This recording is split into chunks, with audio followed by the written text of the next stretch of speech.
Well, welcome back. I'm joined here with Joplin Police Department's Captain Austin Wolf. He's here to offer us a little bit of safety tips for the holiday season. Thank you so much for joining us this morning. Thank you.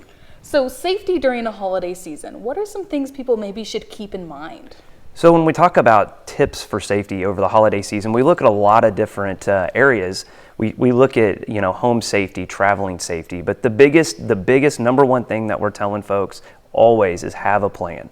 And when we look at homes and we look at leaving our homes to go travel over the holiday season, there's a few safety tips that we can talk about. One of the biggest ones is make the illusion that somebody's home, that it's normal day-to-day business. And by doing that, if you're able to leave a light on or a vehicle in the driveway, just to show that, hey, there's some activity at the house.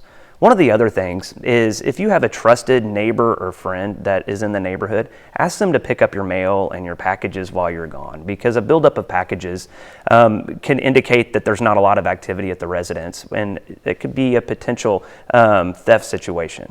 And if you don't have that trusted neighbor or friend, you might try giving your local law enforcement a call and see if they can't do house checks or directed patrols at your residence just during the time that you're gone.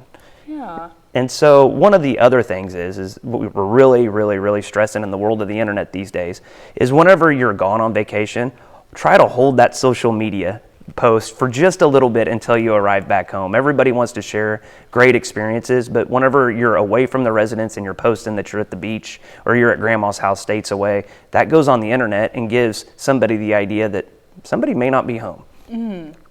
Yeah, and then, during the holiday season, a lot of people are also traveling. They're leaving home. You gave some tips on how to make it look like you're still at home, but are there any tips for, as they're doing that travel? Traveling in the Midwest in November and December, what could happen, right? Yes. So one of the biggest things, again, is have a plan. And when you're traveling in this part of the country, weather has to be part of that plan. And so have that trusted internet site or trusted source for weather before you leave. Look at the extended forecast. What are you getting yourself into before you get on the roadways?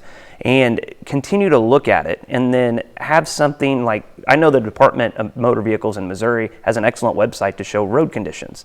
So take a look at that before traveling to see if it's snow covered or ice covered.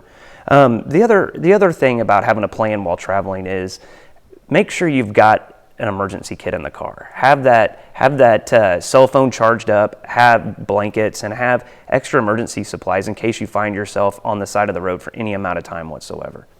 Perfect. Well, I know safety is always so important to keep in mind, all the time, but especially during the holiday season, because nothing's going to put a damper more on your celebrations than something bad happen and not being prepared for it. Absolutely right. Well, thank you so much, Captain Wolf, for joining us. Thank you. We'll be right back.